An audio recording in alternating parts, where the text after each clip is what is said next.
Hi, everyone. Okay, it's time to stop talking and look at me.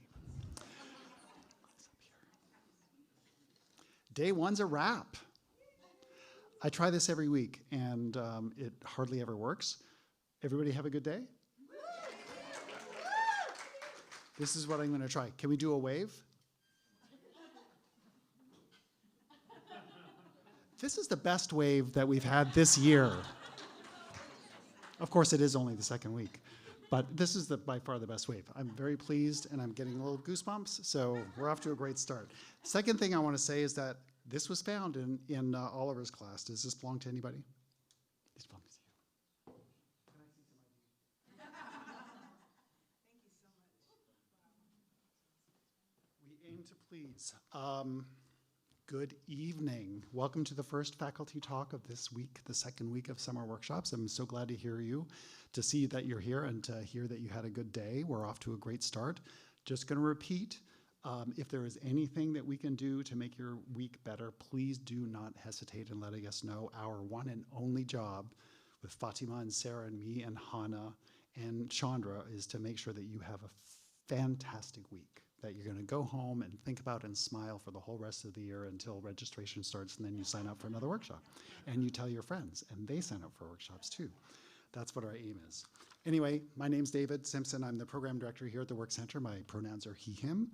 And you're here for one of my favorite parts of the summer, which is our faculty talks, where we have our faculty that are here this week giving wonderful talks and readings from their work, and then doing really great Q&As afterwards. So stick around for the Q&A. That's often the not most interesting. Let's see. You know what I mean. Let me walk that back. Okay.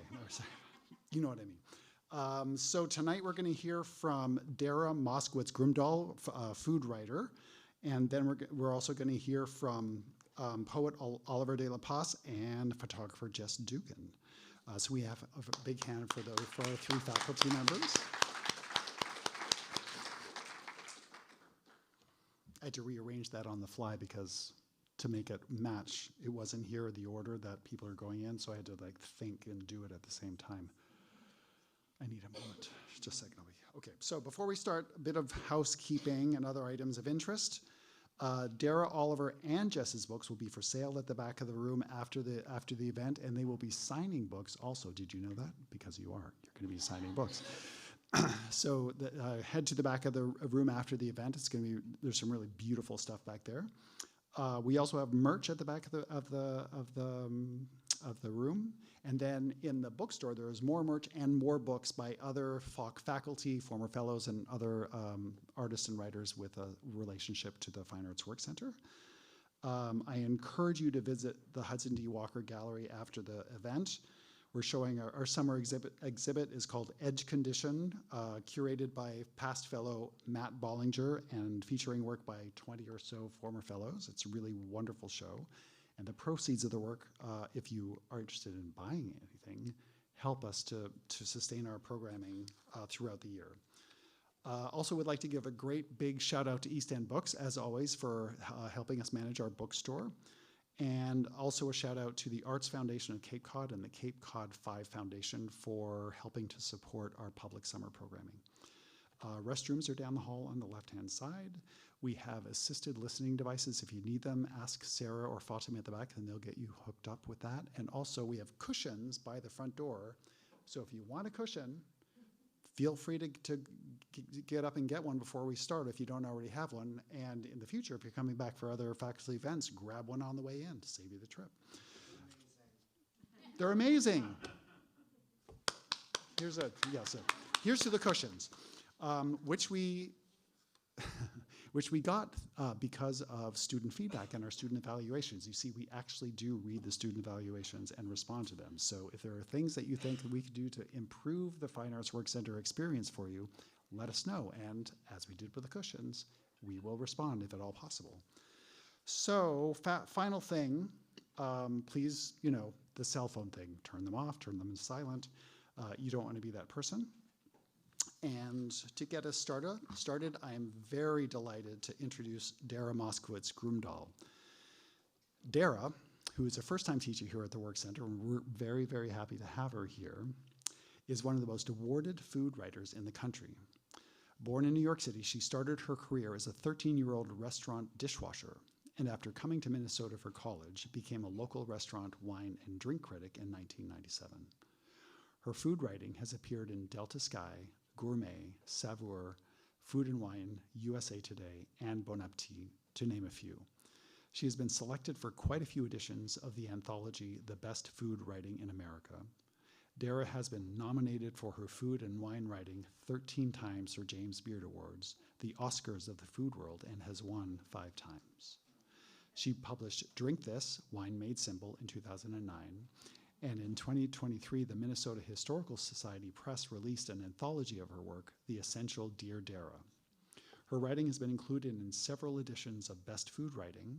She has also been included in American Fiction, Volume 9, The Best Unpublished Short Stories by Emerging Authors, edited by Joyce Carol Oates.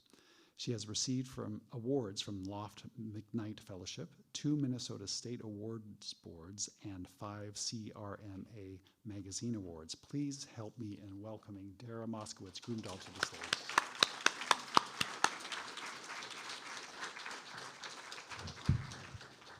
Thank you, thank you. That's super fun. I think since I sent that to you, I have won more James Beard Awards and more CRMAs, and it's the only thing that makes me happy besides my children, my dog, and basically everything.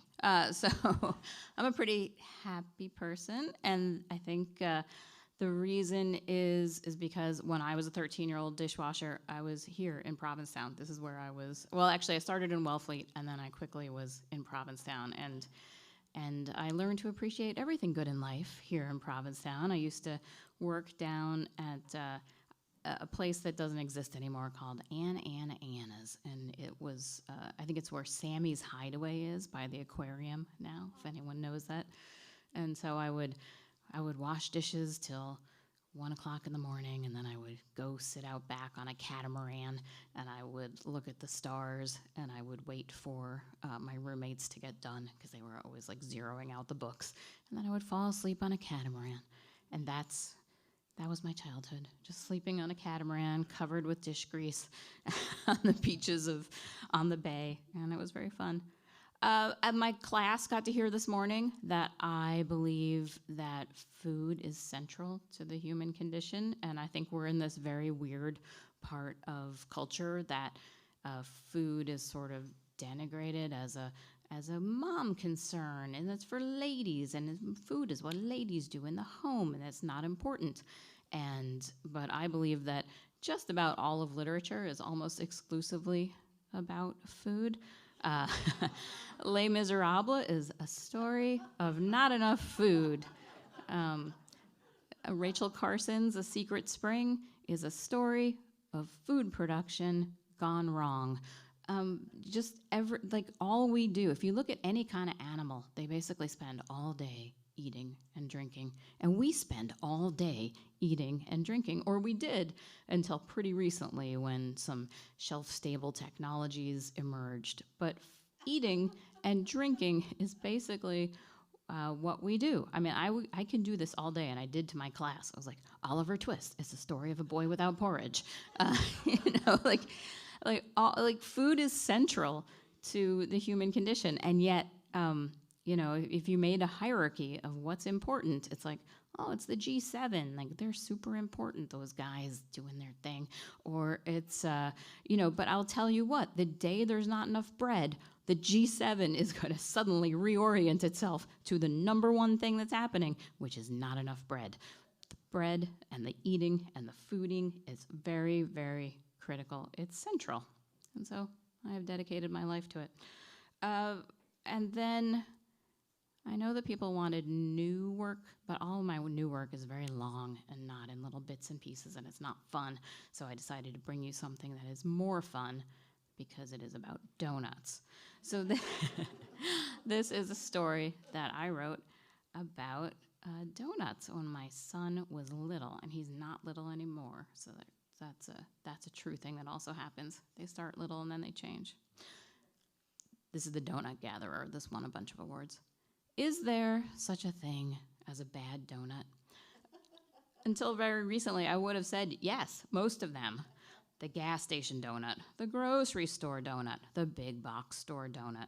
These are mere vehicles for sugar and grease, and Americans would be better off if we ate gas station carrot sticks and spent our time waiting until we happen upon a superior, thoughtfully made donut. I would have said this because I say it about everything. I say it about nachos and pizza and chili dogs and Chardonnay, all of it. Get the better version, it's better. It's not hard. If you want to know what the best donut in town is, you simply go to 12 or 20 of the likeliest places and you find the best. And you want the best, don't you? That's self-evident, right? Everyone wants the best.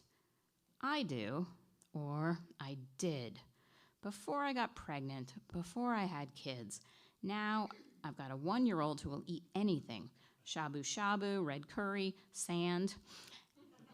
And a 3-year-old who will eat almost nothing. Consequently, this food critic has learned a few things about food. I'll call him Beans. That's not his real name, but I used to sing him a lullaby about bumblebees when he was a baby. And over time, Bee turned to Beans. Beans was born colicky and beset by acid reflux. Tilt him off an upright axis and his little stomach acid would bubble past a little poorly functioning valve and make him scream. Until he was 8 months old, he had to be held upright at all times. Parenthetically, I thought that this might be punishment because I love Confederacy of Dunces so much, and that book is entirely about valves of digestion, and it seemed super funny until I was dealing with it in my own house. So my husband would stay up walking and holding him until 3 o'clock in the morning, at which point my alarm clock would ring, and then I would wake up and hold him.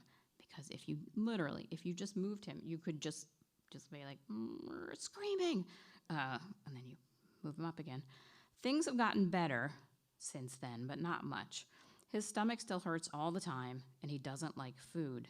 He eats about a dozen things, all white, all things you'd eat if you were recovering from stomach flu. Pears, apples, saltines, white bread, pretzels, string cheese, poached chicken meatballs, butter, and ice cream, rarely. And that about wraps it up. If you read the foodie press, you'll know it's a point of pride among today's parents to brag about what arcane foods their child delights in. Japanese nori paper, capers, Roquefort cheese.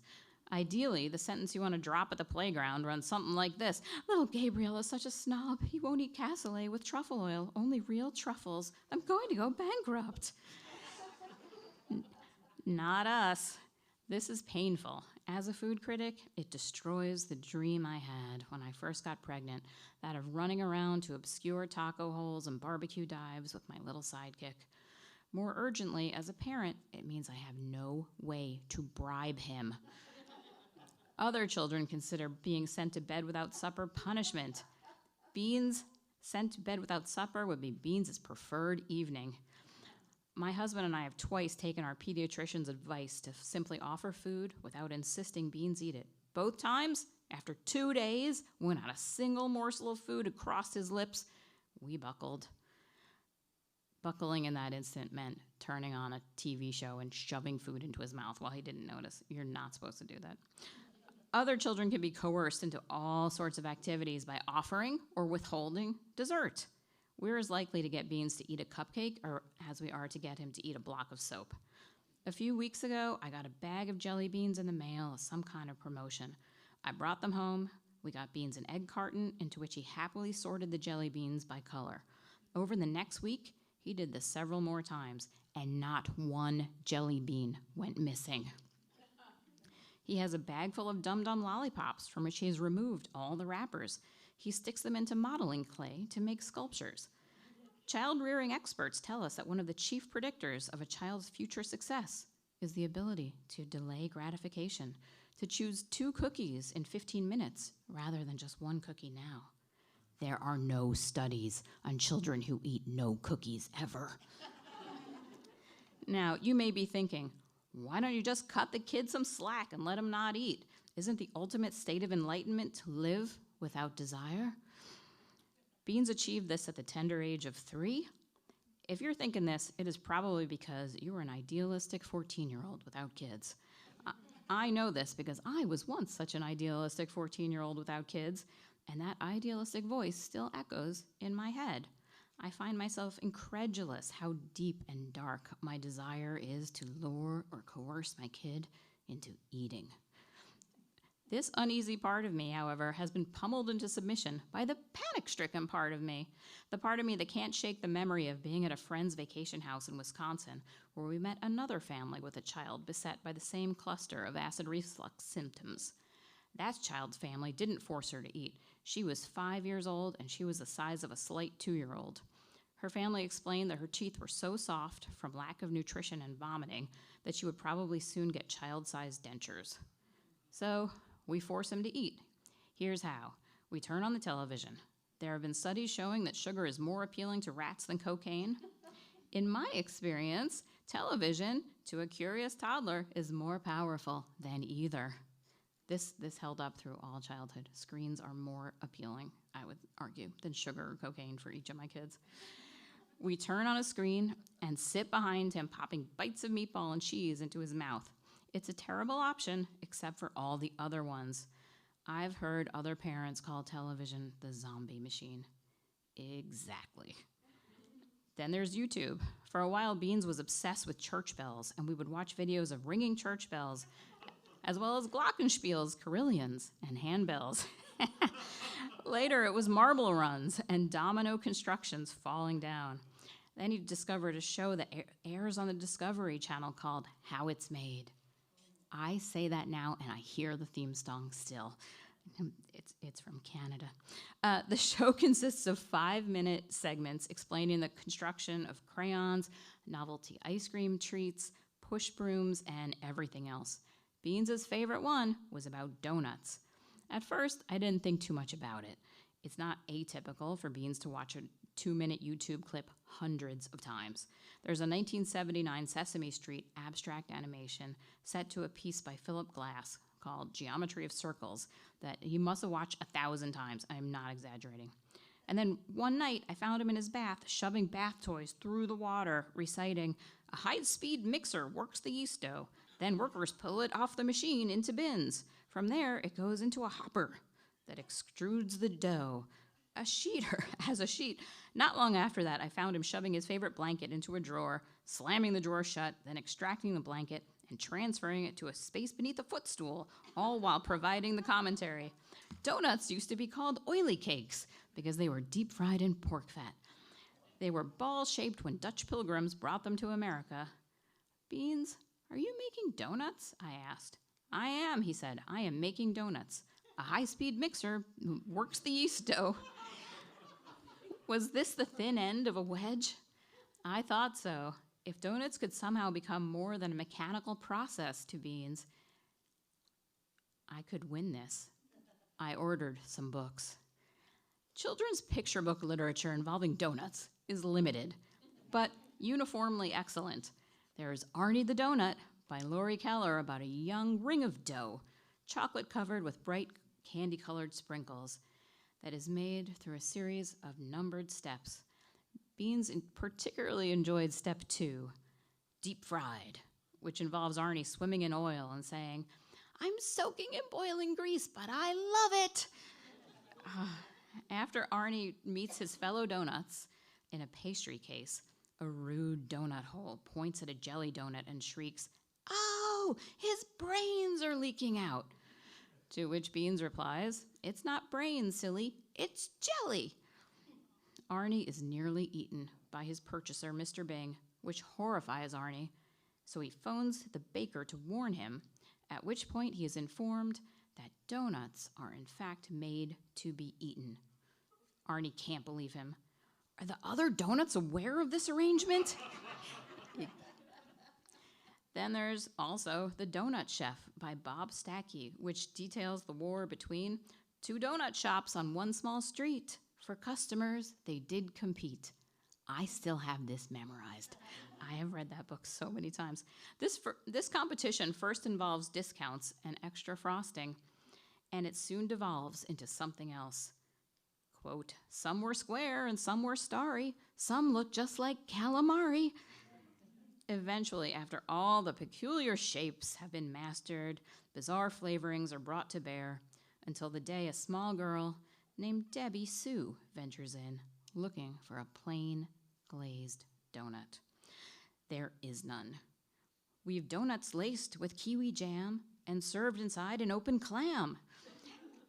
Donuts made with huckleberry. Don't be scared, they're kind of hairy. And donuts made from spiced rum pears, so popular with millionaires. I bristled the first time I read The Donut Chef. Were children's picture books really going to criticize restaurant culture and molecular gastronomy? Really? They were. They made a trenchant and accurate critique, in fact. But over time, the book grew on me, especially when I hear Beans reciting the donut positive messages in the book.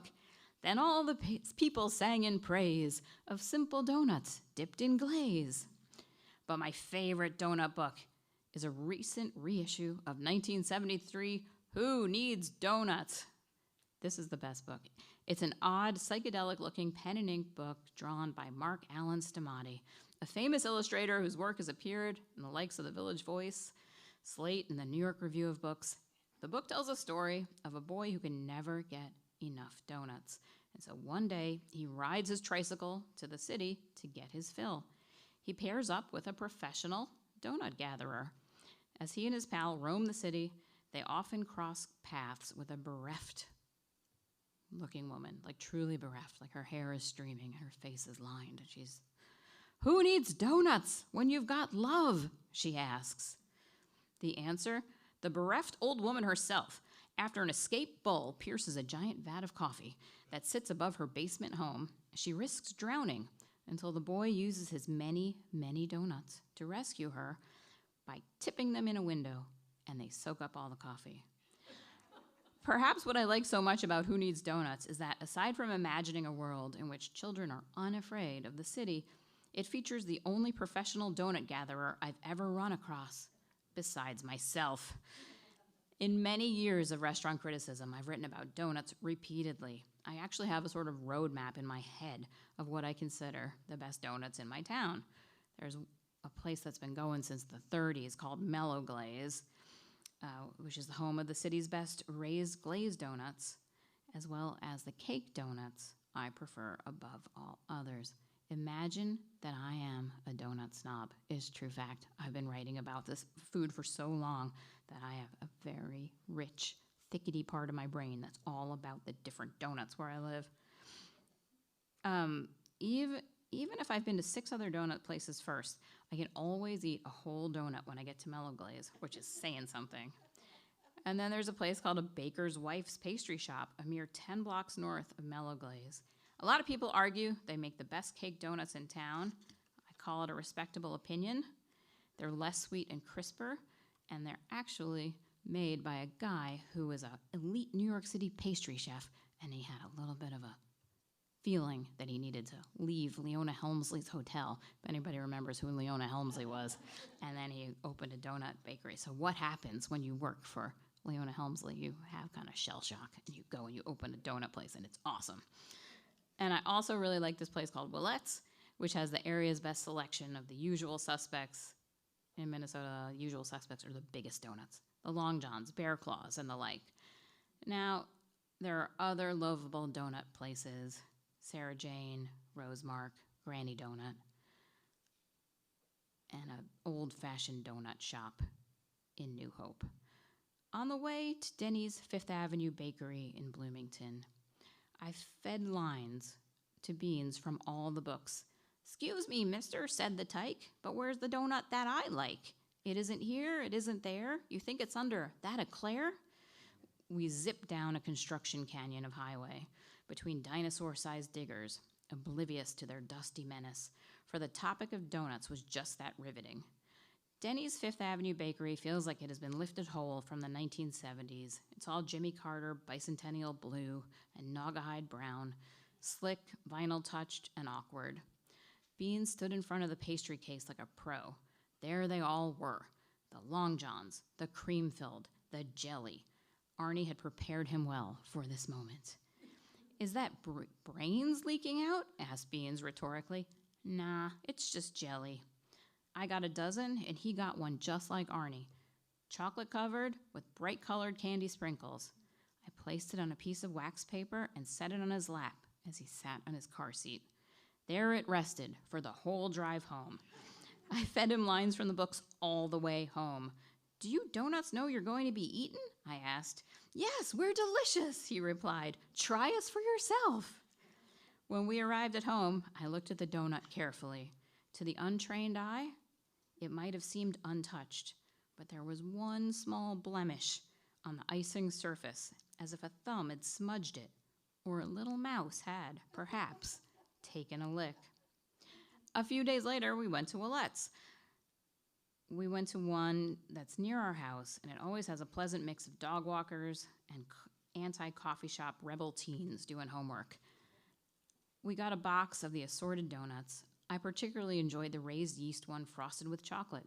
It had a deep, real cocoa taste. However, even to my wishful eye, I knew that the sprinkle-top donut I got for Beans was completely untouched. I coined a name for such perfectly lovely donuts that went unsampled. They were holders. Beans liked holding them. In fact, he liked holding them so much that he would spend 24 hours holding on to them, moving them from plate to bag to plate. But if any icing got on his hands, he'd demand, Mom, can you clean it up? We made a trip to Mellow Glaze. Sun twinkled from the wide parkway outside and into the vintage bakery. I thought the donuts were great. Raised glaze was light and dewy within. The cake donut was sweet and buoyant in just the right way. But it, too, was a holder. We went to a baker's wife's, a tiny bakery cluttered as a church sale with baked goods. But the crisp little gem that was there was also a holder. Then we made a trip to Granny Donut, a nowhere-looking chain in West St. Paul. The donuts there were at best average, cold, and greasy tasting. I wish I had made mine a holder instead of a taster. Donuts, it turned out, were not the thin end of the wedge. In fact, donuts were starting to become a lot like parenting itself, which in my experience is a series of minute, constant, intolerable failures, interleaved with exhaustion and punctuated by moments of heart-rending cuteness that somehow add up to general success. The success, of course, comes not from taking anything one does, but because of nature's plan. Kids grow. Before I had kids, I'd hear things like, parenting is humbling, and I'd put that in the same basket as life is sweet or happiness is worth pursuing. Whatever, just stuff people say. But now I know that parenting is humbling because you can put all the mighty force of your heart and mind into it, and you will still be failing. Where'd I put that remote control? Still, while donuts were looking to be a series of failures, they too would become a habit. And when I picked up Beans from preschool one day, he asked for a donut. It was the end of the day when we stopped at the bakery, and they were cleaned out. So we crossed the street to Super America. I hoisted him up so he could peer inside the plastic doors at the plastic-looking donuts on their plastic trays, and Beans chose a raised glazed and a vanilla iced with bright candy sprinkles. Such donuts are the heroes, respectively, of the Donut Chef and Arnie the Donut. Beans put them in a plastic bag and carried them around like carnival goldfish all evening. The donuts even came with us when we walked to the neighbor's dog to the neighborhood garden.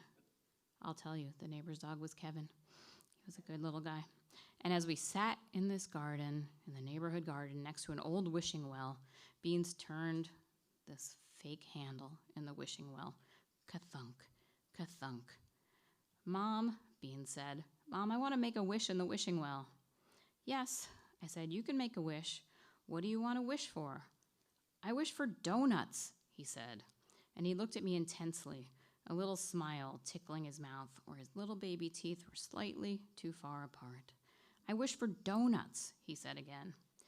I took the donut out of the goldfish bag, and to my astonishment, Beans actually tried eating it. Of course, he didn't know how, and went in icing first from the top.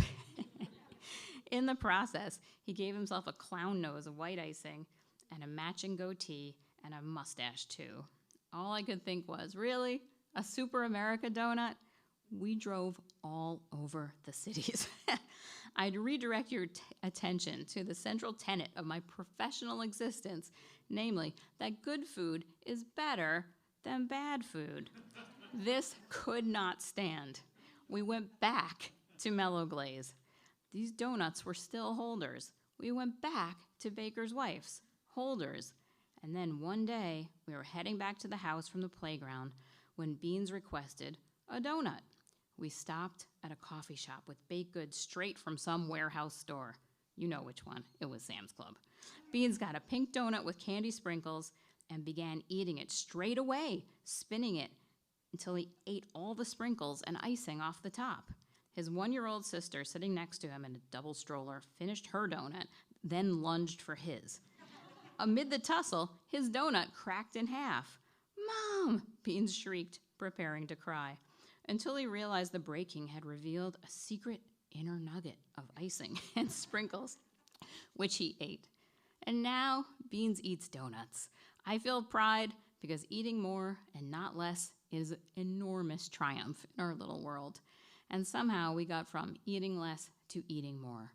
But more than that, I feel painfully amused because, per usual, triumph comes at the end of a chain of near total failure.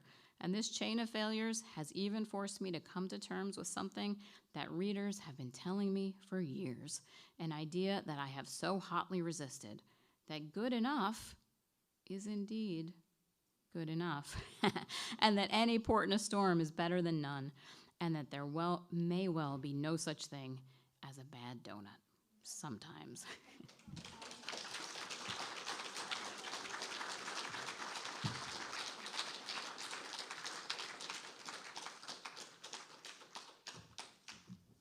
Can we have a really great big jelly-filled round of applause for Dara Moskowitz Grumdahl?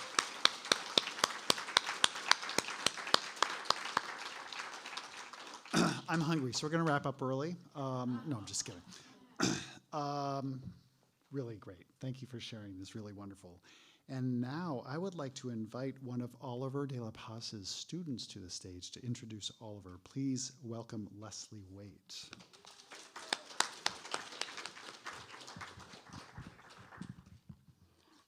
I met Oliver for the first time today.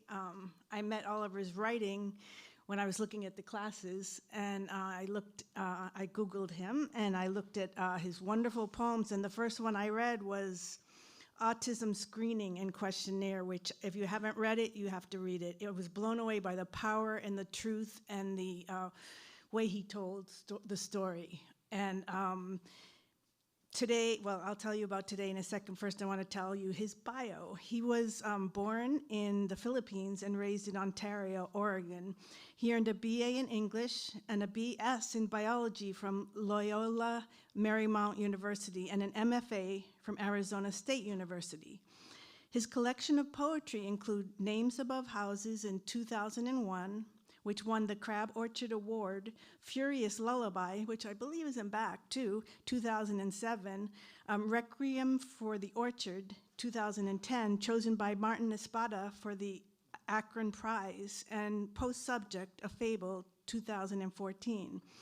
Espada described Paz's cinematic free verse poems as, quote, the stuff of life itself, ugly and beautiful, wherever or whenever we happen to live it, unquote.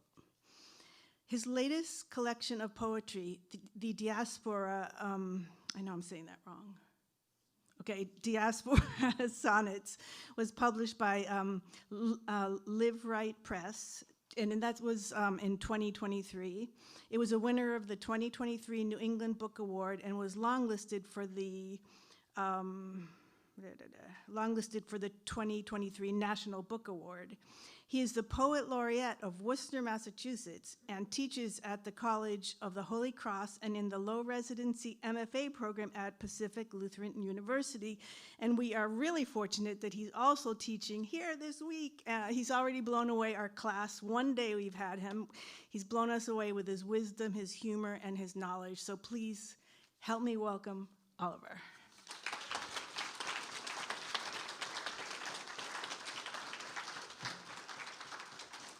Leslie, thank you so much. It's an honor to be here among so many artists. I have long admired this place, and I am really, really excited to be here. So thank you all for this wonderful community. So I'm going to read 5 poems. I am going to read an autism screening questionnaire poem, and then I'm going to read 3 from my latest, and then I'll close with 1 new piece. So, a couple of things about this autism screening questionnaire. So I am the father of 3 sons on the spectrum. My father is also on the spectrum, and I myself am on the spectrum. So we have, you know, a wonderful and exciting household. I got myself diagnosed as soon as I figured, hey, there's a pattern here. What's going on? This is a poem about a questionnaire that many parents in this space probably know of. It is a questionnaire to diagnose autism, and basically the poem is an argument against the questionnaire because the expectation of the questionnaire is that you answer yes or no, which is not essentially what it means to be in the life of some of these children, if that makes sense. So the screening questionnaire is argued against in this piece. There are 2 voices. The first voice is the questionnaire, so you will hear that. And then the second voice is that of the parent. Autism screening questionnaire, abnormal, symbolic, or imaginative play. Does your child flap his hands? Does he self-stimulate? In ecstatic moments, it is a kind of remembering the body is the body. For example, these arms are for grasping. These hands are capable of holding and touching the known and unknown, and how remarkable it all is. Scintillate, the way wonder surges toward the filaments. Does he bang his head? On the inside, the retort of feeling accumulates as weight. It is like the smoke that had risen to the cellar suddenly become thick and resinous, a song heard while submerged in a pool. Does he toe walk, possess clumsy body posture? Full sure and big-footed, he tumbles across the laminate. Shaky flicker of sense up the spinal pathways, synaptic leaps saying move or glide, the effort of nerves to shape the body's urgencies stuttering into what's stuck. Does he arrange toys in rows? Because design is a prism of the mind. Because placement is in relation to, because the polyglot of form needs order, because blue car next to green car, next to red car, all along the highway, because the serpentine of the die-cast metal relentlessly gleams, because form is relentless, relentlessly infinite. Does he focus interest on toy parts such as car wheels? Every object has a purpose. Every purpose hums its will. Plastic tires close to orbits, firestones nearly spun into the eye as if the urge to become the eye was the tire's concern. The idea that the thing could move beyond the membranes of the self to become fully boy, to be sewn into the boy's mind, and having been possessed intensely by the thing, upon the thing's cessation, grief. Is he obsessed with objects or topics? The Amanita genus is his favorite and includes the death cap. You will know a death cap by its off-colored patches, the remnants of what was once a veil that had surrounded the mushroom when it was young. We had lived in a place of quiet, surrounded by every manner of fungus, and he would stand in the rain until drenched, looking at the same clump of mushrooms, fairy rings, polypore shelves, sleek and concealed little spore bearers hidden under leaves, lobes of chanterelles, the coral-like hemispheres of morels, thinking in their darkness. Are his interests restricted? Does he watch the same video over and over? In the dark, in the night, in the glow of the day, audible fuzz of the screen like passing rain, shuddering spray of TV light, in pixelated filaments pierce the gloom, split the gap that veils in from out. The image makes a testament that's constantly upheld. Does he have an unusual attachment to objects, sticks, stones, strings, hair, etc.? Pocketfuls of stone, chalcedony and pyrite, the milky ghost of quartz, tiger's eye, iron flakes wedged into thin veins, ores reluctantly peering in tentacle-like threads sewn into igneous rhyolite, peppered granites and rounded skipping stones, palmed and warm. He'd demand I carry them all in my pockets, all of their weight pressed against my thigh, raucous with each step. Does he have a savant ability or a restricted skill superior to his age group? His mind teems with magical thought. The possibilities of every moment, if the clock were a cicada winding down, if the rain were an unfurled scroll of lost voices, if the sky held all the animals everyone had loved, then the absolutes holding us here with our grief are not sovereign. This alchemy scratched with debris and errata, these waves sweeping our houses loose from their pilings, all of it soluble in the swirling cacophony of his mind.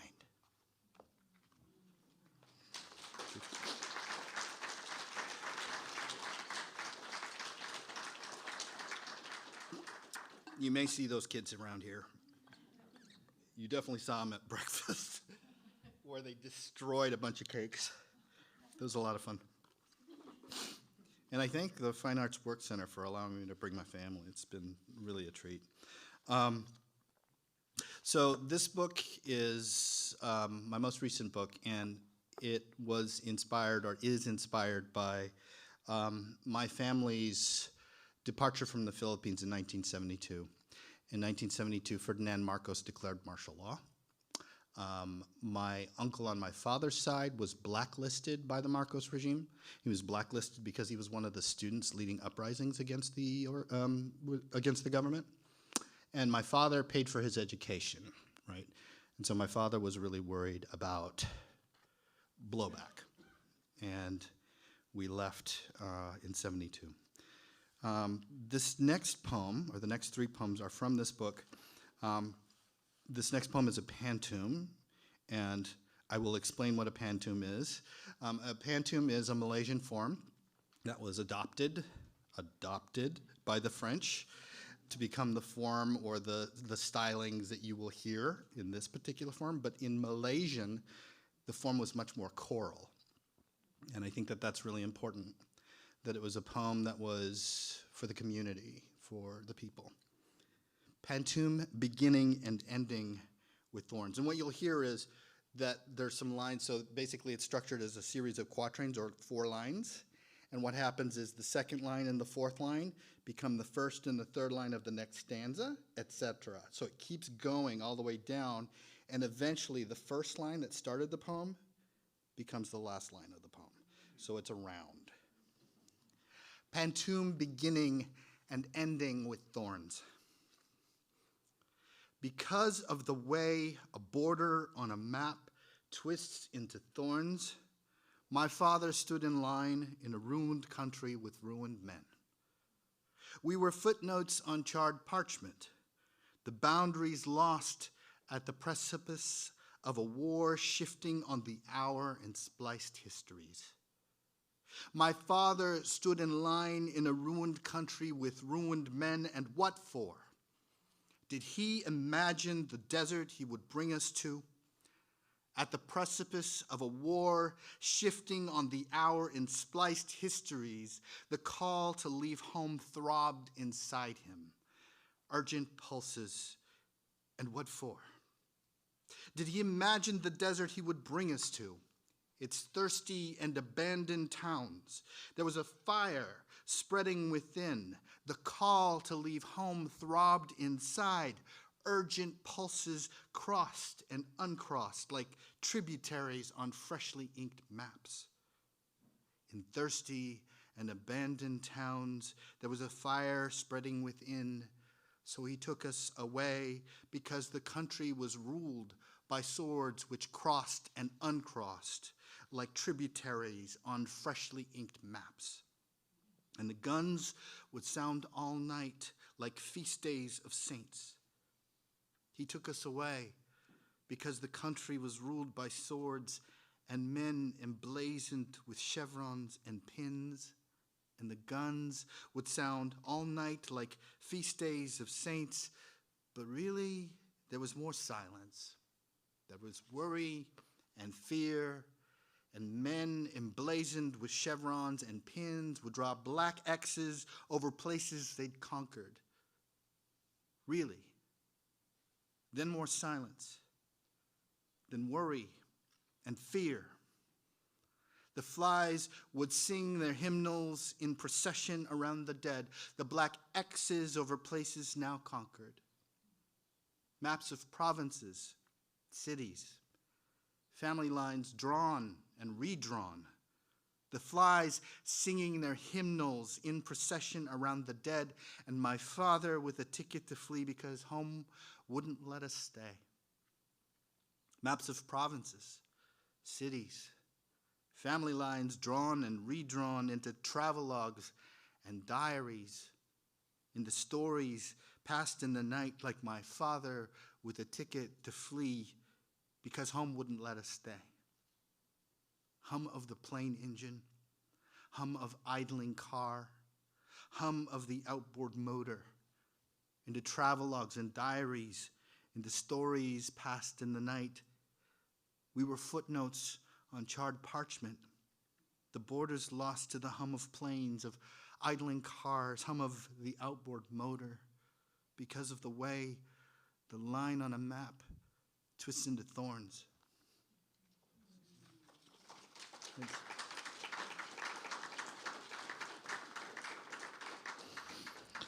So I wrote a book of sonnets, which is weird. And part of the reason why I wrote sonnets is because, one, I wanted to show people that I knew what I was doing. So there's like a little bit of imposter syndrome stuff going on there. It's the life of the artist. But also what I love about the sonnet is that the form is symbolic, right? Like that the form itself is part of the message. And that it means something when a brown person is writing this sonnet, which is traditionally a Western tradition. And how does one remake Western tradition in the language or in the tongue that one understands? That is the question. And that is partially my interest in the form. This is a poem entitled Diaspora Sonnet, Imagining My Father on the Streets of Marikina, Metro Manila. My father, in his 20s, wears his press suit and carries a small hat box possessing something sensible, something pleased with itself. And through the cacophony of the queued-up industry of men coming home from work, my father is plain. Avenues of dust and motor trikes belch in umbrage to the poem of it. We might have stayed. My plain father, tired of the staccato of each adjectival commute, loamy, worn, blunted, and angry, plain as the possibility of wonder in a hat box, as sensible as the need to leave the country. He is the center of sense, my father, never hesitating to thread his Windsor knot and polish his one pair of dress shoes, because he will wear his hat. He will go, and thereafter we will live in his thereafters. And the last poem from this book, and then I'll read one more. Diaspora sonnet, imagining my father putting away his suits because there's no place to go. The fact that love was what had brought us here still registers against my father's loss, a pact he made when he was only years removed from primary, and still the costs are ghostly stops and starts that drift amid his daily oaths. Sometimes he'd pause to brush the soot from cigarette ash, formalistic and pomaded, the straight-legged pantsuit, plush with that promise of love born from abroad. Such elegant clothes, the best he could pack. And how he glistened with promise. Well shod, his left and right, now burdened steps. Manic with worry, now my beautiful father, under the heavy calculus of what's after.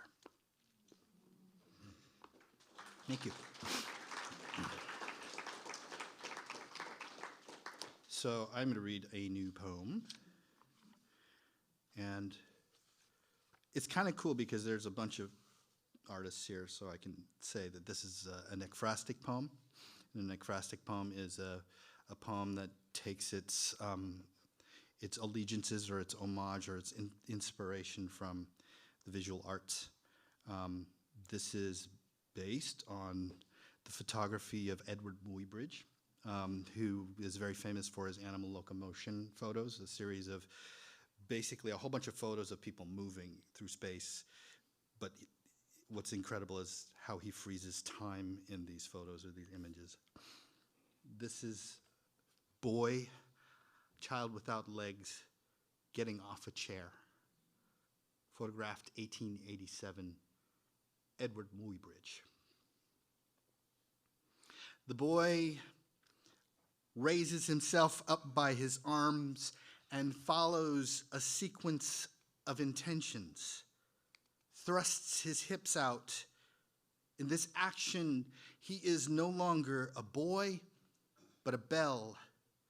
The clapper, the weight of his leg stumps. He rocks himself and sets his body down on his haunches, then draws his arms slightly up and forward again, palms against the wooden studio floor. Perhaps he feels the grit of sand between his fingers or the lacquer blackening his nails. Regardless, the intent to move is paramount because the line between frames demands consecutive action. Air on the bare and rounded ends of his legs shears the speed of his movement. His bell peals its silent toll, rings a sound which is not a sound, but a heft, a series of sways this way and that. His legs slow the swing of his pendular body to a wild suspension aloft as the camera demands. Palms against the floor as his trunk again thrusts forward into the darkened wood. He sails again aloft to mount the chair. The boy moves forward, keeps his distance from the chair at arm's length. He turns and raises his body up with one hand on the ground, one on the chair, his absent legs high in the air, as if twirling a cartwheel. The boy slowly wheels into the seat of the chair, and slowly, as if his body is the lip of a bell done ringing its one song, returns downward through the will of gravity. And still the camera snaps while the chair has no intention or sequence. It is idle, and it is where the boy sits, turns to the camera, and smiles. The shadows carve his muscled torso as he contorts, as he turns himself again, both arms pressed to the floor, and he lowers his haunches down. Perhaps the black of the lens snaps its slow frame audibly to usher the time, to urge the dismount from the chair. And so the boy listens to his own peal, the sound of his heart thickened by the stress of such simple gestures. The reel clicks its repetitions, while the breath of the man behind the camera syncopates with the boy's own swaying legs. In this frame, he is sitting still. In this frame, he flies. Thank you all.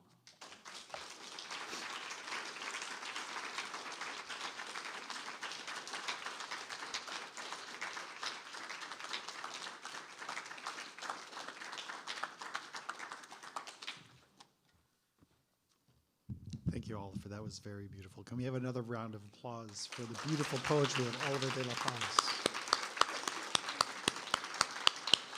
We're so lucky to have you here with us this week. And now, finally, I would like to invite one of Jess Dugan's students up to introduce Jess. Please welcome to the stage Kirk Lorenzo.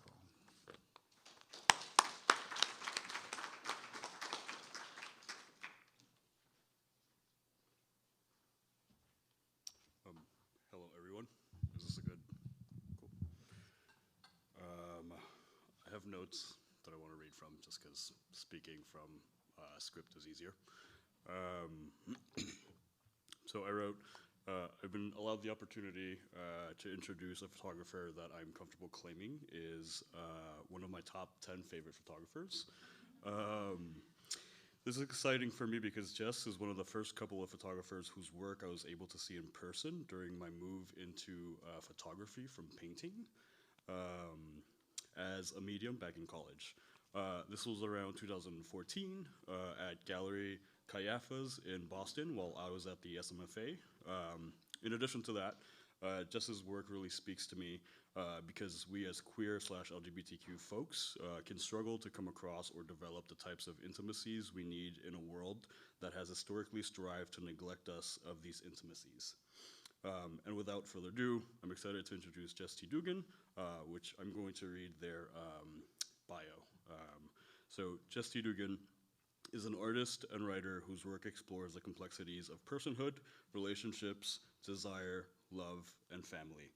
While their practice is centered around photography, it also includes writing, video, sound, drawing, and installation. Their work is informed by their own life experiences, including their identity as a queer and non-binary person, and reflects a deep belief in the importance of representation and the transformative power of storytelling.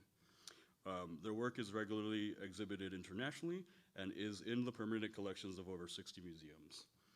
Their monographs include Look at Me Like You Love Me, MACK 2022, which is also for sale. To Survive on This Shore, photographs and interviews with transgender and gender nonconforming older adults.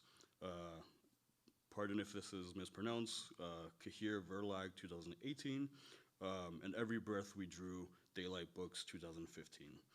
They are the recipients of a Pollock Krasner Foundation grant, an ICP Infinity Award, and were selected by the Obama White House as an LGBT Artist Champion of Change. They currently live and work in St. Louis, and I will stop talking now and pass it off to Jess. Thank you.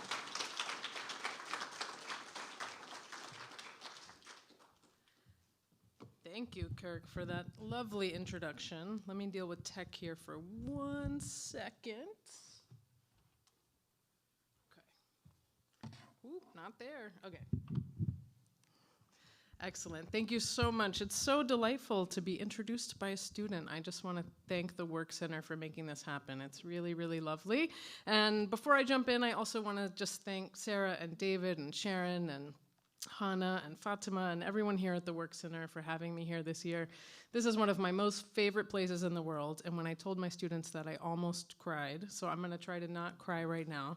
But I love being here, and also we had our first meeting this morning, and I have an amazing group of students, have some students here from last year, and I'm really, really thankful to you all for bringing all of yourselves this morning, and I'm super excited about the week to come.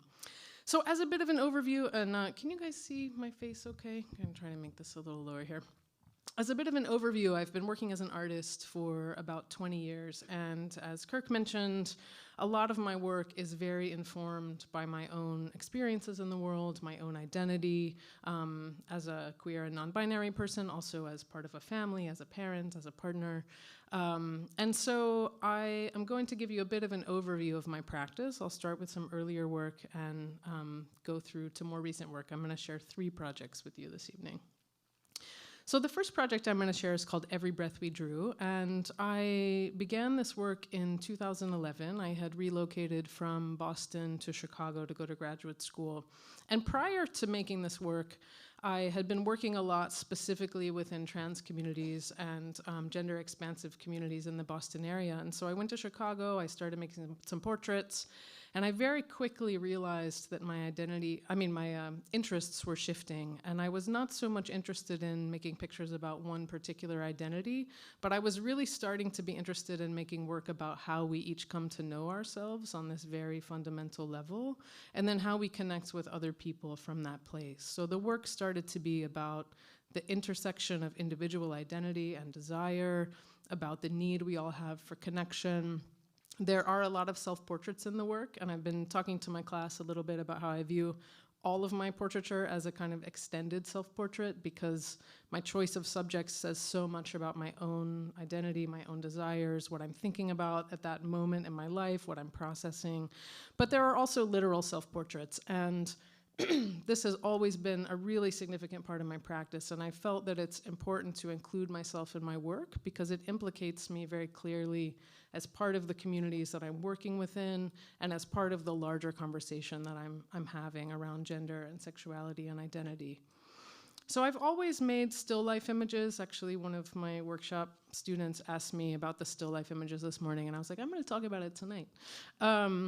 I've always made some still life images to go along with my portraits, and in the earlier work, these were often pairs of items, and they were often items that came into contact with the body. And for me, this was a way to speak about a universal need we all have for connection and a desire we have for connection without depicting one specific couple. This is one of the earliest pictures I made of myself and my former partner, Vanessa, who you'll see this grew into its own body of work about family. And again, I always have felt that it's important to include my own relationships and my own experiences in this work.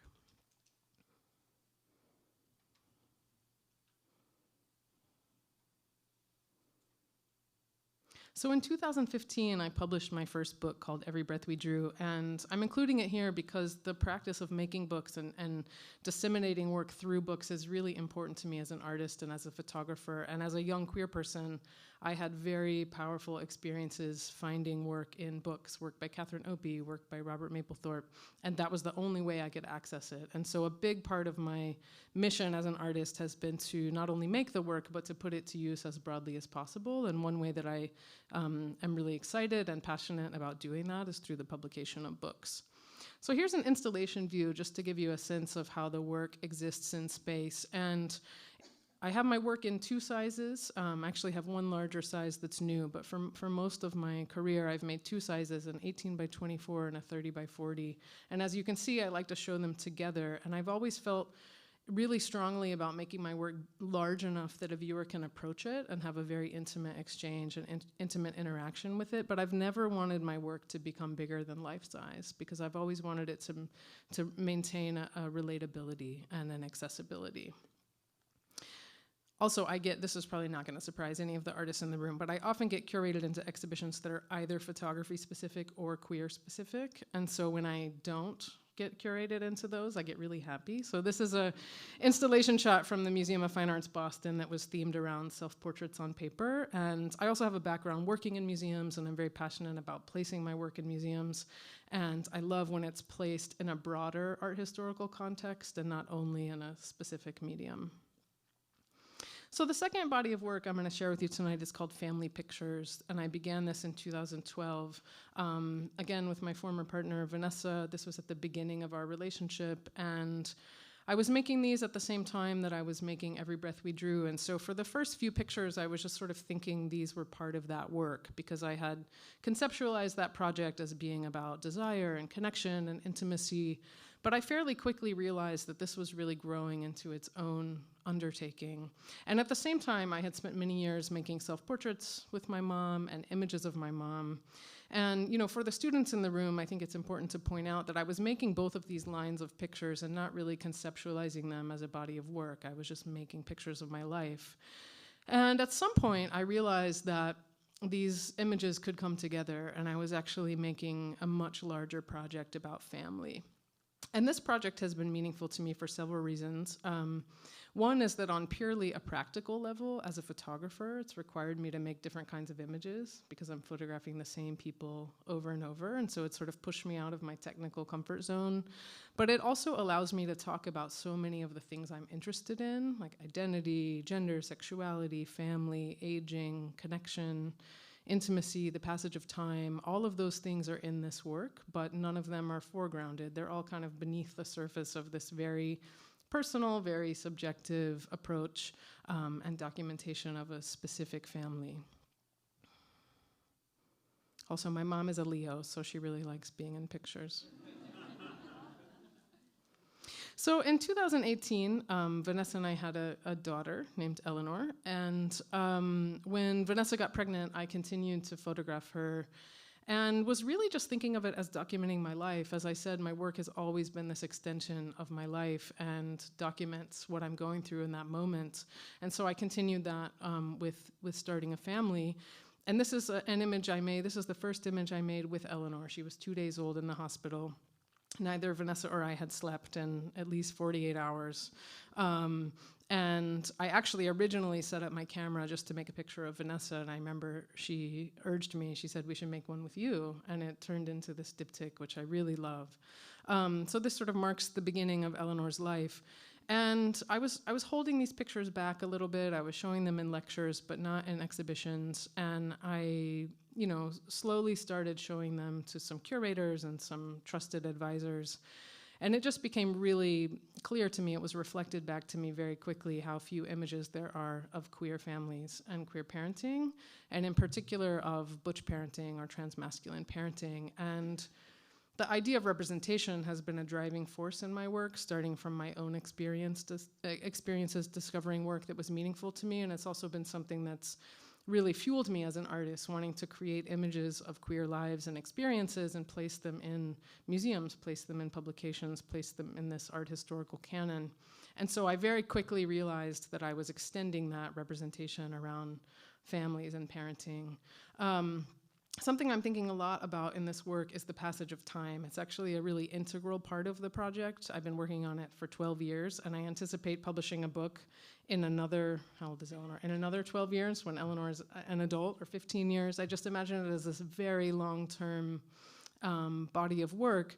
And there's also a return to place. So actually this last picture was made in the West End here in Provincetown, in the beach that I'm taking my class to on Thursday. And it's a place that I've returned to year after year. And so there's also this role of kind of returning to a specific landscape and marking individual change over the passage of time that's really significant. This is Eleanor when she was 2, and I think this might be the only picture I have between 12 months and 4, because it just became totally impossible for a period of time to make pictures with her. But now she's 6 and she's back on board. So something I'm thinking about a lot too is depicting 3 generations of family. And for me, when I became a parent, it really changed my relationship with my mom. And And instead of just seeing her from a child's point of view, I felt like I suddenly had this two-way vision where I could see things from a different angle. And so I've continued making pictures with my mom and thinking about how our relationship is changing and how that's starting to manifest in the pictures we make. And I'm also just really interested in this idea of me being the adult, queer, non-binary child of a lesbian parent who's growing older and being the parent of a young child, and thinking about the 3 generations and all of the different dynamics around identity and gender and time. The passage of time is a really strong element in a lot of my work, but I think it's especially notable with children because it happens so quickly. But I very much anticipate making this work for a very extended period of time. Also, when Eleanor turned about 4, she really learned to pose, so it's... She only gives me a good gaze for literally 1 second or 2 seconds, but it's pretty intense when she does it. So I have also had to learn to reduce a lot of my control issues because there's just no controlling a 4-year-old, especially when they're your own. The more you want it, they're like, no. So this is from 2023. The earlier one I showed you was from 2019. This is from the same beach here in Provincetown. And Provincetown in specific and the ocean and water in general are very significant parts of my work. This is the most recent picture. This is from about 2 weeks ago. So I have friends who bought a little place in rural Missouri, and it has a lake. So Eleanor and I have been going out there quite a bit. This is the gaze I get for 1 second. So I held this work back for a long time. I wasn't showing it in exhibitions, but I started putting it out there last summer. This is an exhibition at the Massard Art Museum in Boston, and this was the first more significant installation of this work at the National Portrait Gallery, which was up from the end of 2022 through early 2024. And it's been really exciting to see a strong response from curators, from museums, from the general public to this kind of work, and it's fueled my passion for continuing to document my family. And something I'm thinking so much about right now is talking about queerness and talking about identity, but through this very subjective lens, through the telling of a very personal story. So the Portrait Gallery made a catalog, and they put this on the cover, and I was, of course, thrilled just as an artist, but I also found it meaningful that this was the kind of representation that they put on the cover of this kind of publication.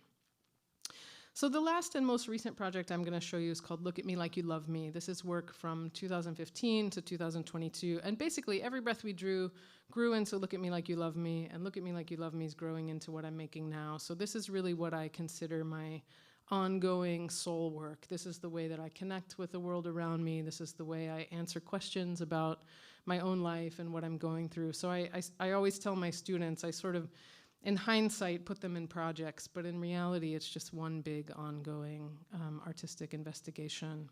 So also, as you could see, there are still portraits in this work. I was still thinking about a lot of the same things around identity and intimacy and connection. But for me, during the pandemic, I think the work took a deep emotional dive, and I was thinking so much about how our identities are validated and reflected back at us by being in relationship with other people. And I was thinking so much about the power of being seen and what that does for us, particularly as queer people, when we're seen on an intimate level in a way that we're not in society. And I was thinking about what happens when those relationships are severed and we don't have that reflection coming back to us and we're alone. And I think, like many of us, I would assume, I was asking these existential questions. And so I still was making still lifes, but they really transitioned to be either like light in a room, like the last picture you saw, or flowers. And I think this was, for me, a way to talk about the passage of time, to talk about life and death, to talk about the urgency of living. And in this work, I'm really interested in dualities, and one of those dualities is beauty and loss, and thinking of, or immense love and loss, and thinking about how with deep love, the risk of loss increases, and with immense beauty, there's also this flip side of sometimes having gone through a struggle to get to that place, and thinking about how to hold those things simultaneously. I also began photographing outdoors quite a bit more, and this for me was in two parts. It was in part because as a portrait photographer, I had sort of hit a place where I felt like I could go to someone's home and I could make a certain kind of intimate portrait inside. And when I started photographing outside at sunset, there's just no planning that. There's no preconceiving. It's so much about responding in the moment and seeing what the light is doing and seeing what that person's gesture does. And so I was essentially forcing myself to not be able to plan, to just be really present. This picture was made here in Provincetown at sunrise, just to keep pointing out all my P-Town references. Also a former workshop participant here. And so I began photographing outside so much, but this also overlapped with my move to Missouri. I've lived in St. Louis for 10 years, and I live near a 300-acre park where I make a lot of work. This image was made there. And so the natural environment and the landscape has become such a part of my work, and this move was really instinctual and visceral. But when I reflect on it, I'm also very interested in depicting queerness in this natural organic space and in this expansive space, not only in interior spaces or private spaces. So the role of the landscape has become very significant. And I'm often photographing close to sunset, sometimes at sunrise, although fewer of my friends will meet me at sunrise. So more often I'm photographing at sunset. But there's something about that time of day that I really love, the fluidity of it. It's neither day or night. It's kind of this rapidly changing transitional space. And to me, there's something very ephemeral about it, and that functions as this metaphor for how we're all living, and this sense to live really authentically and to live in a very present way and to live in a way full of connection. So the light for me is really significant in terms of both the visuals of the photograph, but also the emotional mood. Again, this is another self-portrait. This was also made here. I photograph at my friend's beach all the time, so I've made a lot of pictures on this very specific beach in the West End. And also in this more recent work, it was interesting when I made the book, I realized that I had 5 self-portraits in the book and none of them were making eye contact with the viewer, which was kind of a defining characteristic of my earlier pictures. And for me, this really marked a move inward, a move towards self-reflection, also my own experiences in life, becoming a parent and having a different kind of sense of weight or responsibility. So my work as a whole, I think, has moved kind of into this inward-looking, reflective place. So I published a book of this work in 2022, and thank you for plugging it, Kirk. Not to be totally obnoxious, but the book is basically sold out. So if you want one, there's some here. It will be gone very soon. And this book was really significant for me because I went full speed artist book, and there's also a lot of narrative text in the book, which I won't read tonight for the sake of time, but the writing in the work is also a significant part of it, and it was a big part of my move toward storytelling more broadly, beyond photography. So a few installation shots of this as well. This is an exhibition I had at the St. Louis Art Museum in 2021. And I'm really thinking so much about the exhibition space and the sequence as a kind of poetry, and I'm thinking about the rhythm of how people experience the work. I'm sequencing by color and gesture and mood, and I think of the arrangement of the exhibition almost as a kind of musical score that someone will move through and encounter. This is another exhibition shortly after that where I actually brought some of the text from the book onto the wall. So I'm thinking about how to bring language and narrative into the exhibition space, which is something that I'm really thinking about a lot right now, thinking about how to bring storytelling and language into art exhibitions. So I've also been making a lot of outdoor exhibitions. Like I said, throughout my work, I've been really passionate about working with museums, but I'm also really committed to showing my work in places that are not fine art museums, because I know not everyone seeks out those places. And this was an exhibition I had in Australia in a public park, and the photographs were printed as these 5-foot freestanding panels. And I love that people just encounter this work going through their daily life, but also because so much of this work was made in a public park, I just really loved the return of the exhibition to that space. This is another outdoor installation in Berlin. The photographs are printed as this sort of giant window vinyl. And then this is my most recent exhibition. This is at a gallery in Santa Fe called Container. And for this, I was thinking so much about this poetic sequence and how to bring the language of the book into the space. And I did an original mock-up with all this text on the wall, and it was a total disaster. So I decided to record my voice reading all of the texts in the book. And I actually hired Dario, in this big photograph, is also an audio engineer who spends time here on the Cape, and I hired him to record the waves at Herring Cove Beach. And so it was my voice sort of overlaid with the ocean waves, and it was this 22-minute soundtrack that would just play on a loop. So as the viewer was encountering the work, they would hear my voice reading these very personal texts. And then on the two monitors you see there were two autobiographical videos. One is called Letter to My Father, and one is called Letter to My Daughter. And I'm not talking more in depth about those for the sake of time, but it's really an extension of me finding other ways to tell my story and share my story. And then the last thing I'll say is I'm really committed not just to making the work, but I think so much about how the work gets used in the world. And so I work in books, I work in museum exhibitions, I work in outdoor installations, I do a lot of press and PR type things, but I've also consistently created these limited edition portfolios. These are 16 by 20 prints of my work. They come in a smaller size. There's 10 of them in a box, and these have been marketed mostly to teaching museums and teaching institutions. And so it's a way for me to just get the work more widely used. We were talking about this a little bit in class this morning, but for me, my practice, and this is an exhibition where a museum actually acquired the portfolio and then mounted it as a full exhibition. But so much of my practice is really about connection. And often for me, that's during the making of the work. But there's something so meaningful and valuable about sort of what happens on the end, having the viewer complete that. And so I'm always thinking about not just making the work, but how can I put it to use in the world in the most positive way possible. So I'm going to leave it there, and thank you all very much.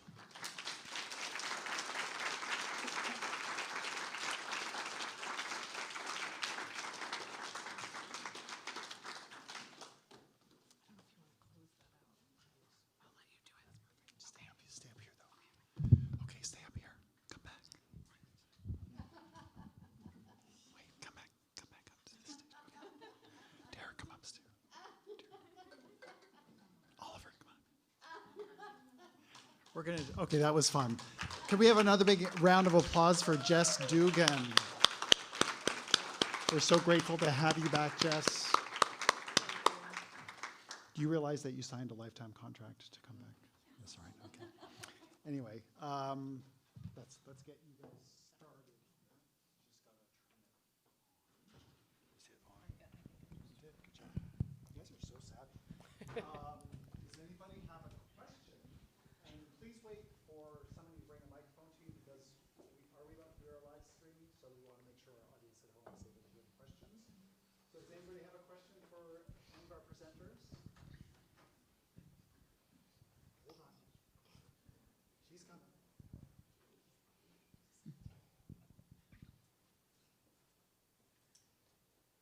Hi. Hi. Hi. Can you hear me? Hi. She's good. She's going to unmute it. Hang on. Press the button. Hello. Hi. My name's Chris. I was impressed that all three of what you shared today involve such personal narrative, and that so thank you for your vulnerability, I suppose.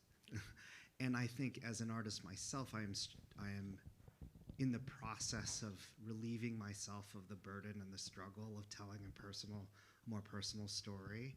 So I wonder what kind of advice you have for me and for others who might be finding it harder to, or what enabled you to tell these personal stories. Well, I'll just jump in first, and then you can go. I kind of think that we live in a crazy world where we're taught to not speak up, not do anything. Like, you kind of get educated to keep in your little safe zone, and it can feel really dangerous to go out and tell your story. And I feel like maybe you spend the first 20 years of your life learning to follow the rules, and then you have to spend however much time from the day you decide you want to be an artist, like vomiting it all out. And the vomiting it all out can take a really long time, and it can be disruptive, and it can put you outside of the limits of your rule, the rules of your family, the rules of your group, or whatever it is. And so it can take a lot. It can take a lot, and it can bring up a lot of dark stuff. But I would also say it's probably the thing you're here to do, and it's the thing that we're all here to do. And you might, it might feel weird, and it might feel bad, but then it feels good, and it's the thing that you're like here to do. So if you're called to do it, then welcome to the madness. So my process, particularly with work that's vulnerable or intimate or dangerous, if you will, is that my writing is often very, very organized and regimented and sequential. And that's partially because that's how my mind works. That's how I engage in thinking. And in the making, I'm engaging in a kind of thinking so that I can understand what it is that I might be struggling with in terms of like the intimacy or the very dangerous subject matter that I might be dealing with, right? So by creating structure or organization, I can handle it.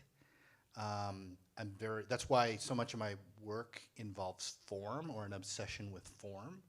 That form is a way for me to touch the thing that I'm scared of because I put a box around it. I think that form is a way for me to think through the dangerous stuff of my intimate personal life.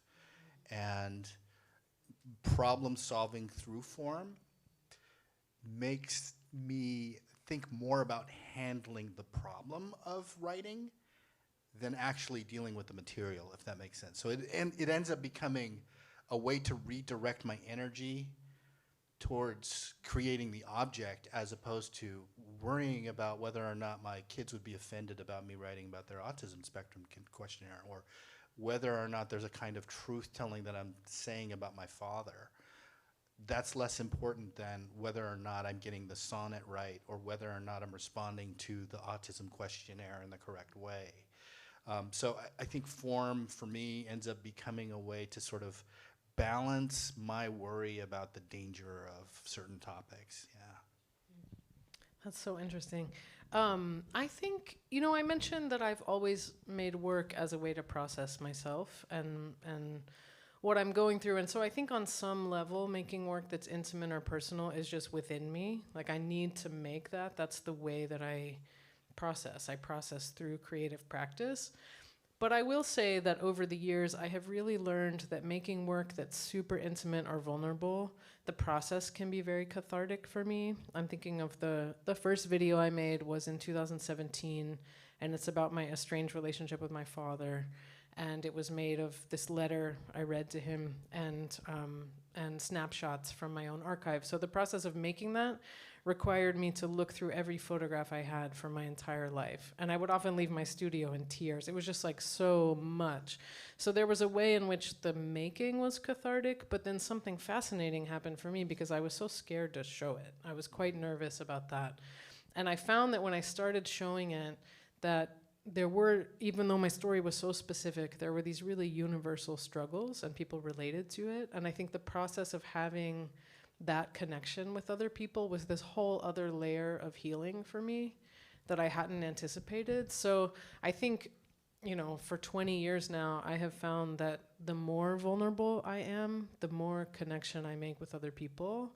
And that's this like healing loop that comes back to me. And the work I respond to as an artist is, I think I was saying this morning, like work that feels urgent from the maker, that they're grappling with something, or they need to make it for some reason. And so I gravitate toward that as a viewer, and I find it very cathartic as a maker.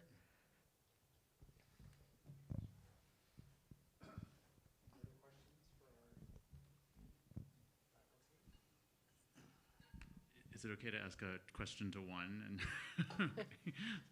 this is just a question for Jess. I recently heard a talk about from this queer scholar named Tegan Bradway, who's working on, you do know Tegan? Anyway, no, okay, who's working on queer narrativity and like interested in like forms of representation that are not about queerness as rupture, but queerness as like sustainability. And I'm just sort of curious about like the role of narrative is one thing for her, and I'm curious about the role of narrative in the photography work you're doing in the now sold out book almost. So I'm just curious what that does for you, especially vis-a-vis the kind of temporal stasis of photo, right? That actually your poem, your ekphrastic poem, sort of undid the Muybridge, right? Like it imbued a temporality with it that it itself may not even really quite have, which I found fascinating. So anyway, I was just curious about narrative, temporality. Thank you. I love that question. Yeah, I think of two things. One is about this idea of representation, and I think earlier in my career and work, I was thinking about representation as an assertion of existence. And now I'm thinking so much about representation in an expansive, poetic, subtle way, and thinking about that specifically with queerness. So for me, I'm thinking about, like, if I'm making work about being a queer parent, the work is not at its core asserting that I exist. It's about something else. But there's still that layer of representation. And then to answer your question more directly about the narrative, I think for me, I started working with text and language and video when I felt I had run up against the limits of photography in a way. I felt like I couldn't tell the fullness of my story. I couldn't tell nuance. I could tell a lot of things and show a lot of things, but it felt inadequate for a certain level of storytelling, and I really felt this urge to tell those stories. And then those led to more writing that is paired with my photographs and just a move toward narrative and writing more broadly. So I think for me it's been honestly just following the work, but just coming from within this need to tell a certain kind of story that I felt like I couldn't do with only photographs.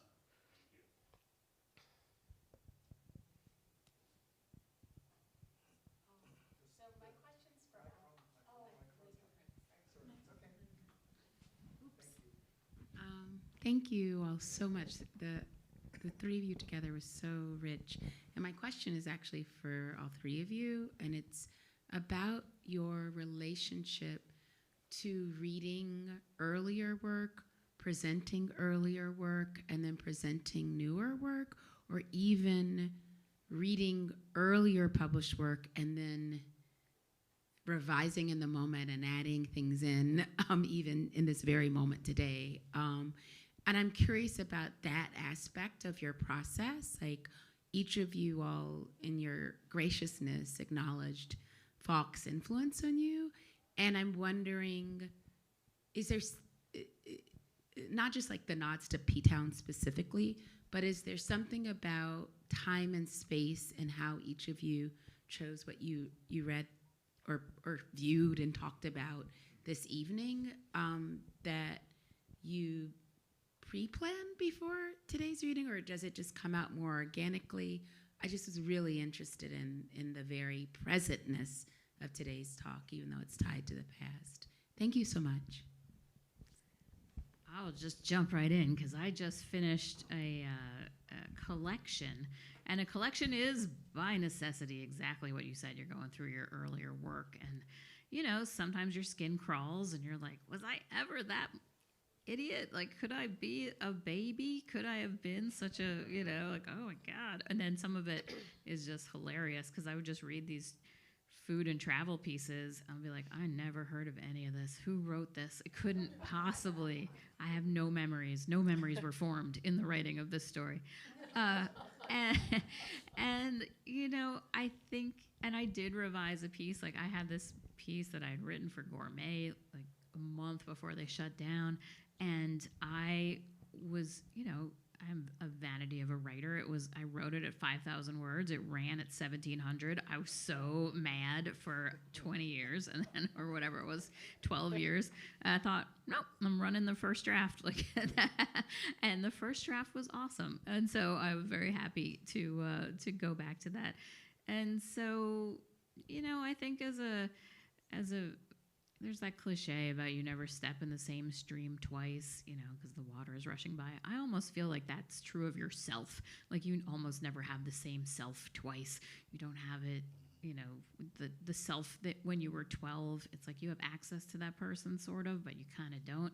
And it makes any individual moment to me a little sacred and a little special. It's like, oh my God, I'm going to look back at this Dara and I'm going to be like, I don't remember that, or I do, or, it gives the individual drops of moments. Like, this is the only river. Like, this is the moment of this river. Like, we can't ever get back into it. It's really special. And I love having a body of work that showed me that, because I maybe didn't understand that until I looked into it. What do you think? No, that's great.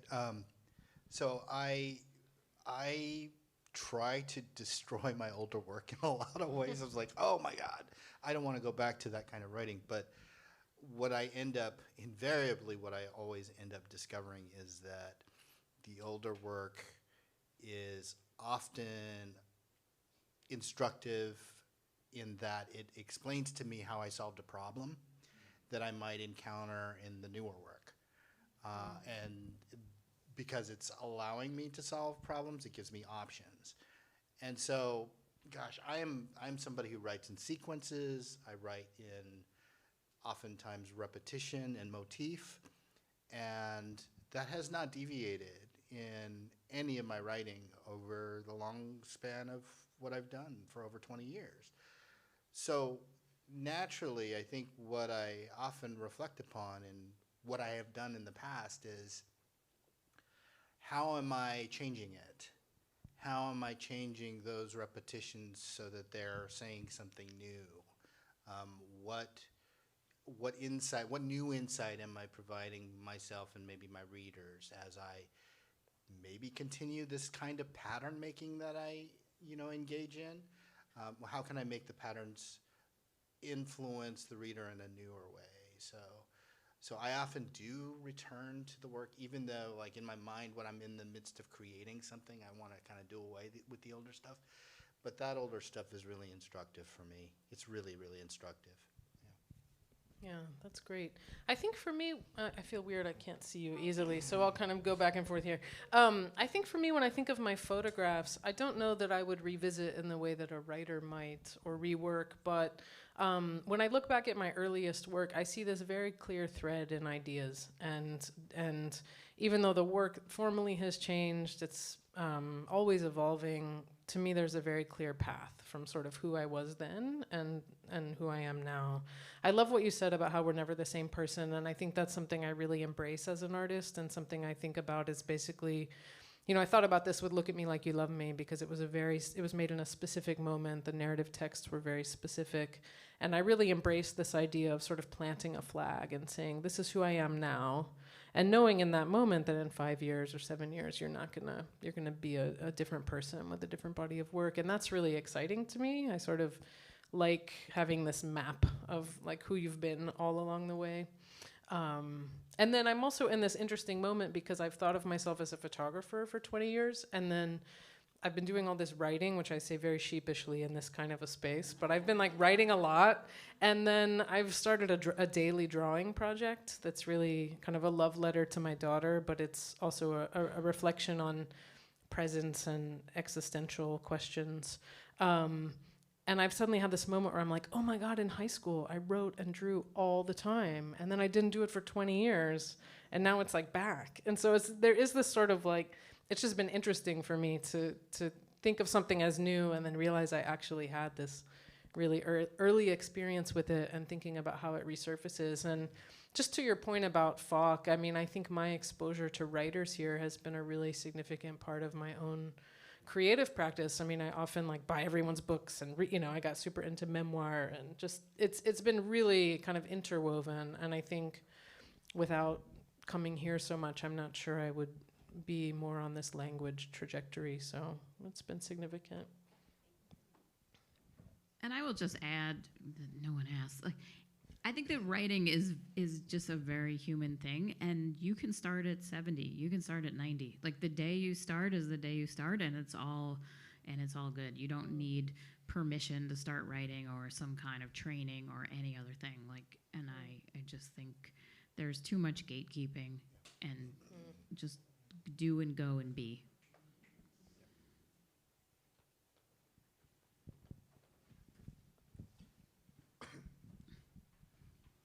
All three of you talked about your children in some way in your work, and I'm curious about what your life or identity as an artist was before you had children and then now with your children. I'm a kindergarten teacher in my day job, so I know it's like to be around 5-year-olds all the time, but I leave them at 2:30 every day. So I'm curious about how you make life and work happen as an artist with families. The stakes increased for me. My first book in 2001, no kids. Second book, 2007, no kids. 2008, rather, I was diagnosed with cancer, and also my wife was pregnant with our first kid. And that sort of, a switch just sort of turned on, that I thought, oh my gosh, I have to create in order to preserve something, right? I have to make so that I have a monument of who I was as a way to be instructive to my children.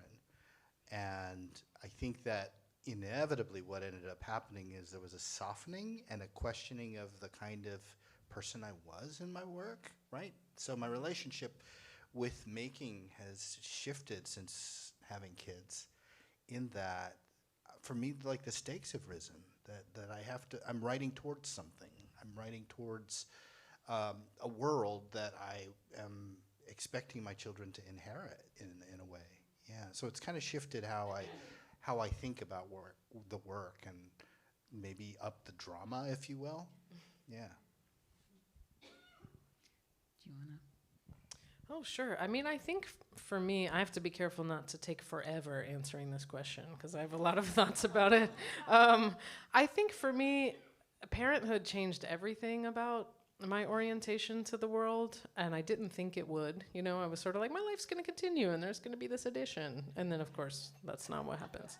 And people told me that's not what happens, but I was like, no, you know. So I think it's really changed a lot for me, and I think, you know, my daughter's become a really big part of my work, and I'm still sort of reflecting on that and what that means. But I think maybe kind of tapping into what you're saying, to me, there's a different kind of urgency, and there's a different kind of like this idea of this immense love and a lack of control and a risk of loss, I think kind of permeates everything. There's a different weight. I feel like my life has a different kind of, I feel a different responsibility of living and being here for this person. And I think that weight infuses all of my work, not just the work with my daughter. So that felt very significant to me. And, you know, this isn't exactly what you asked, but something I'm thinking about a lot is also the sort of art world reception side, because in photography, there's just been such a history of women making work about families not being taken seriously as real work, or, you know, so I'm kind of fascinated how my reception thus far, I think, has been interesting. I mean, one, we're in a different time, and there has been progress made, but I've been sort of fascinated because in some ways there were periods of time where I was the primary caregiver.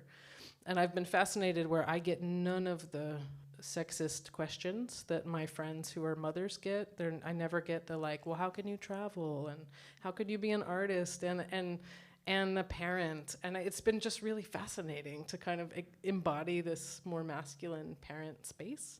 But not a father. So anyway, that's not exactly what you asked, but my reception in the art world, I think, has also just been kind of fascinating, that people accept this work, and I don't get the same kind of pushback that even my peers are getting right now. And I also will endeavor not to spend 200 hours answering this question. You know, when I started in journalism and food writing and essays and all of this, I basically thought that the food writing space was kind of unoccupied, and I thought of it as sort of a feminist place. I was like, I'm going to put value on the domestic. I'm going to put value. I'm going to pay real attention to people in their homes and people with knives and people with kitchens. And then I was very successful and things went along. And then I had a kid, and it was like, oh, do you want to know what it's really like to be a woman? Well, strap in, sugar pie. Like, you are going to be asked to accommodate everyone all the time, and you're going to be asked to earn money, and no one's going to notice, and you're going to just be, you're going to get divorced, and everything is going to be as bad as it's humanly possible. You're going to be replaced by a Xerox of yourself 20 years younger. That you're going to get all of it. You want to know what it's like to be a woman? Strap in. And and I will say, it is material. I have gotten more material than I ever dreamed possible, and that is the greatest thing about being a writer, is that the things that you think are going to kill you, you look at it in the rear view mirror a little while later, and you're like, oh, it was very rich. That was very rich. And now my kids are big. My Beans, or that story, he graduated high school.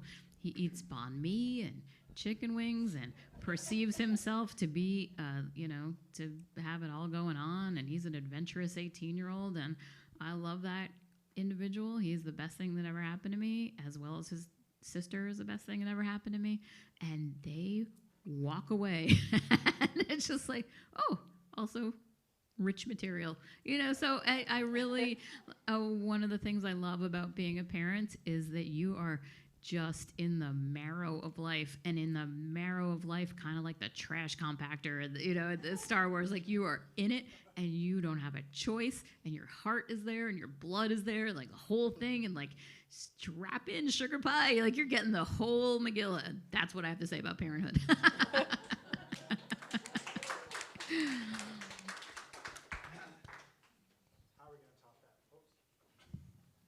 Let's have another big round of applause for our three instructors, Dara Moskowitz Grumdahl, Oliver De La Paz, and Jess Dugan. Thank you very much. Remember, if there are any books left, because there is a rush after the talks ended, if there are any books left, head back there to check them out, and our panelists will also be signing the books. And please do check out the gallery if you have not, and join us here for another talk tomorrow night, where we'll be hearing from illustrator Mike Corrado and printmaker Paloma Barjao Bordas. So please join us again tomorrow evening, and have a great evening. Thank you so much, and thanks again to Dara, Oliver, and Jess.